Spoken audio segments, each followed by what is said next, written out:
नमस्कार। इस अंक में हमारे साथ है महेंद्र नामाजी, जो बहुत लंबे समय से शेयर मार्केट, लैंड और डिफरेंट इन्वेस्टमेंट टूल में इन्वेस्ट करते आ रहे हैं।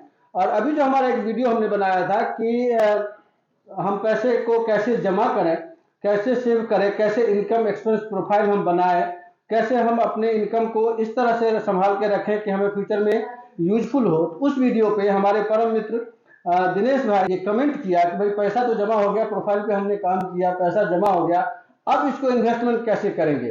तो हमारे पुराने मित्र हैं और बहुत अजीज हैं, इन्होंने इन्वेस्टमेंट पे बहुत काम किया है। तो आज हम इनसे ये पूछने आए हैं कि सब एक प्रपोजल रखते हैं कि भाई हमारे पास 100,000 दिरहम है, तो उसको हम कैसे इन्वेस्ट करें। जी नामा जी। नमस्कार। बड़ा अच्छा सवाल पूछा है आप परितोष जी आपने, और बहुत बढ़िया। मैं खुद भी इस सवाल के आंसर के लिए बहुत लंबे टाइम तक जूझता रहा, क्योंकि पैसा तो है लेकिन इन्वेस्ट कहाँ करें। तो मैं पिछले 10 साल से मतलब इन्वेस्टमेंट डिफरेंट डिफरेंट सेक्टर में कर रहा हूँ। तो जो मैं एक सबसे बड़ी बात ये है कि आप रिटर्न अगर चाहते हैं तो मार्केट में जो जितने भी इंस्ट्रूमेंट है, सबसे बेस्ट जो इंस्ट्रूमेंट है वो है स्टॉक मार्केट। अगर आप स्टॉक मार्केट में पैसा लगाते हैं तो सबसे ज्यादा रिटर्न आपको स्टॉक मार्केट से आने वाला है। मगर जब आप इतना पैसा लगा रहे हैं स्टॉक मार्केट में तो रिस्क भी है वहां पर, तो रिस्क भी है। तो उसके लिए देखो क्या है कि आपको रिस्क असेसमेंट करना पड़ेगा आपका पैसा डालने के लिए। तो मैं ये तो नहीं जानता कि आपको कैसे करना है, लेकिन मैं ये बता सकता हूँ कि मैं क्या करता हूँ जिससे मुझे फायदा हुआ है इन्वेस्टमेंट में। देखिए, अगर आप मार्केट में देखने के लिए जाएंगे तो जो इंस्ट्रूमेंट है मेन एक तो आप लैंड में, प्रॉपर्टी में इन्वेस्ट कर सकते हो, गोल्ड में इन्वेस्ट कर सकते हो, LIC वगैरह में इन्वेस्ट कर सकते हो, और कुछ बॉन्ड में इन्वेस्ट कर सकते हो, बॉन्ड के FD वगैरह करा सकते हो। और उसके बाद में स्टॉक मार्केट में आप म्यूचुअल फंड लीजिए, कुछ भी लीजिए, उसमें आप कर सकते हो। अब देखिए, सबका अलग अलग रिटर्न है। अगर आप पिछले 20 साल का अगर इनकी हिस्ट्री देखोगे तो गोल्ड में अगर आप देखोगे तो 8 से 10%, 11% के करीब पिछले 20 साल में अपने को रिटर्न मिला है। तो अगर आपको 10% तक रिटर्न चाहिए तो लंबे टाइम तक आप गोल्ड में डाल दीजिए।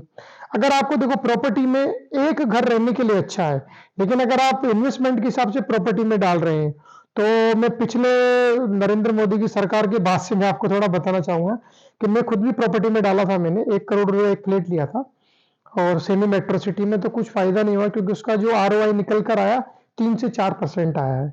तो जो 3 से 4% रिटर्न अभी प्रॉपर्टी में आपको मिल रहा है, 4 कभी कभी 5% रिटर्न मिल जाएगा। तो मैं तो कभी रिकमेंड नहीं करता किसी को भी कि रहने के अलावा आप फ्लैट वगैरह में इन्वेस्ट करें। हाँ, लैंड में आप इन्वेस्ट कर सकते हो। और इसके बाद में जो इन्वेस्टमेंट के जो इंस्ट्रूमेंट आते हैं आपके, गोल्ड जो कि एक ट्रेडिशनल इंस्ट्रूमेंट है। तो एक बात क्लैरिफाई करें यहाँ पे कि आप 100% श्योर हो गए हैं अभी कि लैंड एक ठीक है कि ये खरीदते हैं, लेकिन लैंड के लिए सबसे बड़ी प्रॉब्लम ये है कि बहुत ज़्यादा पैसा चाहिए होता है। जैसे अभी मैं दरभंगा शहर में, मतलब दरभंगा आप समझे कि B grade, C grade, D grade, कौन सी ग्रेड में आता है कह नहीं सकते, इतना छोटा टाउन है। लेकिन वहां पे अभी मैंने 10 धूर जमीन की बात की है। 10 धूर का मतलब होता है कि 450 स्क्वायर फीट। तो उसके लिए वो कहते हैं कि 60 लाख रुपए कट्ठा जो है ना वो 1900 स्क्वायर फीट का है। तो सॉरी, 10 धूर के लिए समझे कि 900, तो उसके लिए वो करेंगे 60 लाख रुपए कट्ठा होता है। अब अगर दिरहम में हम बात करें ना, 60 लाख का मतलब है कि 40,000 दिरहम, 45,000 दिरहम। तो इतना आपको ऐसे जमा करना एक बार में मुश्किल होता है, क्योंकि अभी लैंड में अगर आपने पैसा फंसाया तो सबसे बड़ी प्रॉब्लम है कि आप इमीडिएट अगर कोई इमरजेंसी होती है तो आप नहीं बिकेगा ही नहीं जमीन उस टाइम में। अगर बिकेगा तो वो कहेगा इतना कम में बेचने के लिए कि आपको घाटा हो जाएगा।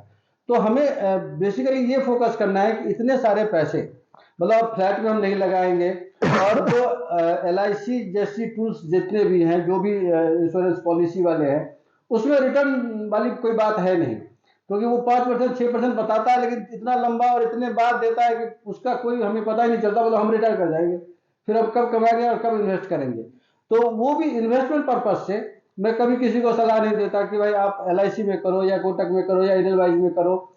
तो अब जो बचा है वो बचा है शेयर मार्केट, कि शेयर मार्केट में हम इन्वेस्ट करें। तो ये एक है। दूसरी, आप और कोई टूल बता सकते हैं? देखिए, रिलेटेड टू जो शेयर मार्केट है ना, आप शेयर मार्केट में आप इन्वेस्ट कर रहे हो, बट शेयर मार्केट में भी अलग अलग तरीके से आप कर सकते हो। जैसे कि आपके अगर रिस्क लेने की कैपेबिलिटी ज्यादा है और आप नॉलेजेबल हैं, आपने कोई इन्वेस्ट करने का कोई कोर्स किया है स्टॉक से रिलेटेड, तो डायरेक्ट आप स्टॉक में इन्वेस्ट कीजिए। लेकिन आप चाहते हैं कि यार मुझे तो नॉलेज नहीं है, तो आप क्या कीजिए, म्यूचुअल फंड में कीजिए। क्योंकि म्यूचुअल फंड में एक म्यूचुअल फंड मैनेजर है जो कि एक्सपर्टाइज है, वो आपके जैसे हजारों लोगों से पैसे लेकर और अपने ज्ञान का प्रयोग करते हुए किसी कंपनी में पैसा डालेगा, और जो रिटर्न उसको मिलेगा कुछ परसेंट उसको जाएगा और बाकी रिटर्न हमारे को आएगा। तो नॉलेज लेके आप करेंगे किसमें, स्टॉक में, तो ज्यादा रिटर्न भी है और ज्यादा लॉस भी है। बट अगर आपके पास नॉलेज कम है तो म्यूचुअल फंड में आप डालिए। अब इन दोनों के अलावा भी आप चाहते कि नहीं मुझे ये नहीं करना है, तो एक होता है कि इंडेक्स में डालिए आप। जैसे इंडेक्स कैसे होता है, जैसे कि बैंक निफ्टी, निफ्टी 50, जो टॉप 50 कंपनियां हैं उसमें जो आप कह इंडेक्स रहे हो कि रिस्क कम है। रिस्क कम है, क्योंकि देखो 50 वो अपने इंडियन इकोनॉमी के हिसाब से चल रहा है। अब इंडियन जो इकोनॉमी है वो ग्रो हो रही, मतलब कंपनियां ग्रो हो रही, मतलब इकोनॉमी ग्रो हो रही।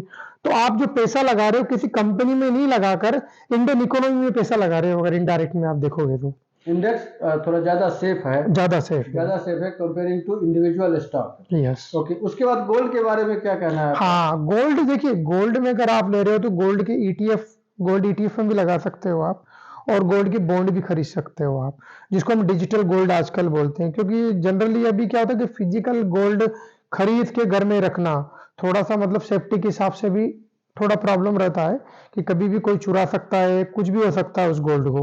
मगर आप जो डिजिटल गोल्ड ले रहे हो वो डिजिटल गोल्ड कहीं ना कहीं आपका इकट्ठा हो रहा है। तो क्या हो रहा है, और गोल्ड की प्राइस, क्योंकि गोल्ड एक ऐसी जो एलो मेटल है, ये लिमिटेड है पूरी दुनिया में, तो इसकी प्राइस तो बढ़ने वाली है हमेशा। तो 8 से 10% आपको, अगर पिछले 20 साल का आप ग्राफ उठाएंगे तो 10% के करीब रिटर्न गोल्ड ने आराम से दिया है। तो 10% आपको रिटर्न चाहिए, और आप इजीली इन्फ्लेशन को बीट कर सकते हो, क्योंकि इंडिया में 7 से 8% इन्फ्लेशन है। तो गोल्ड में भी आप डाल सकते हो। बट मैं एक पॉइंट जो बताना चाहूंगा कि आप आपके पैसे को डाइवर्सिफाई करिए। प्रॉब्लम कहाँ होती है, लिक्विडिटी में प्रॉब्लम होती है।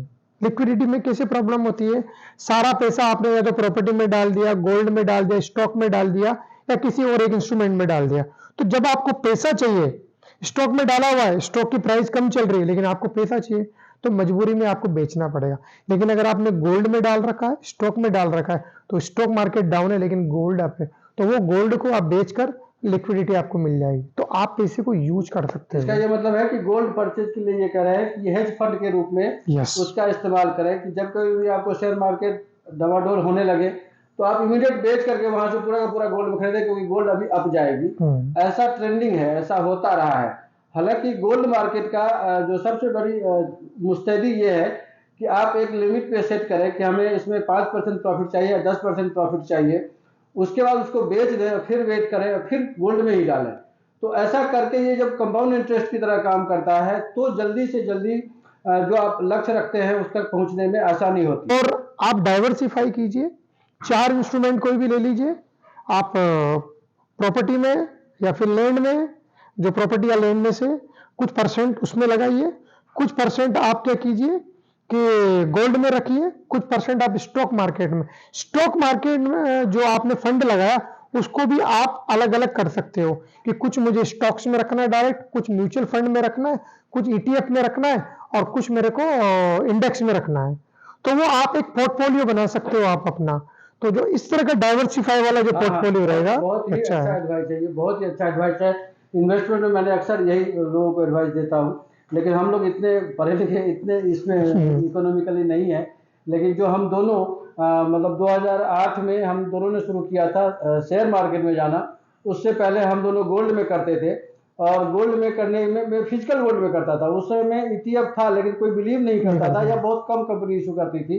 तो 2008 से जब हमने गोल्ड बंद करके, गोल्ड में ईटीएफ कभी कभी कर लेता हूँ, लेकिन ईटीएफ के अलावा जो हम शेयर मार्केट में करते हैं, तो इसकी जो सबसे इन्होंने बात कही थी कि आप कहीं भी इन्वेस्ट करते हो, किसी भी टूल्स में आप इन्वेस्ट करते हो, लेकिन जो वो जिसमें आप इन्वेस्ट करते हो वो फिर गोल्ड मार्केट, शेयर मार्केट में इन्वेस्ट करता है। तो इसलिए बेटर है कि थोड़ी सी आप नॉलेज का रखें, थोड़ा सा इन्वेस्टमेंट करें अपने पैसे का, कि इकोनॉमिकल नॉलेज आपको अवेलेबल हो। और उस नॉलेज में बहुत मतलब हार्ड चीज नहीं है शेयर मार्केट में घुसना और कमाना, क्योंकि आप जैसे 400-500 स्टॉक है, लेकिन आप 10-5 स्टॉक को आप केयर करें और उसमें आपका पैसा अच्छा खासा बन जाता है। तो बस हैप्पी इन्वेस्टिंग, इन्वेस्ट करते रहें और फीडबैक हमें देते रहें। बिल्कुल, थैंक यू।